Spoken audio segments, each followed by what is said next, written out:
Hey everyone, welcome back to our channel. Today in this following video I'll be showing you how you can get Cashapp or how to get Cashapp. So in order to get Cashapp or to get started with Cashapp, it's very simple. All you need to do is make sure to stick with us till the end and follow the instruction as guided. So Cashapp is easiest way to send, spend and save and invest your money. So here's how it works. So first of all, you need to download the app. So if you're using an iPhone, you'll need to open up your app store, and for an Android user, you'll need to go ahead and open up your Google Play Store. So Cashapp is available on Google Play Store.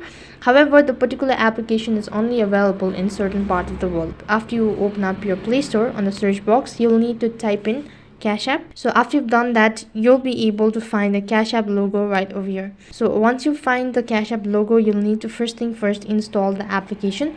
So once you're done installing it, you'll need to create an account. So connect Cashapp to your bank as well, and after you've done that, you can start adding cash to your Cashapp. And when you have money in your Cashapp, you can send money to your friends. You can either receive money from your friends, pay for stuffs, buy or sell stocks, and you can also buy or sell Bitcoin at the same time. So that's basically how it works. That is all for this video. I hope the video was helpful. Make sure to like, share and subscribe to our channel. Thank you for watching. See you in the next video.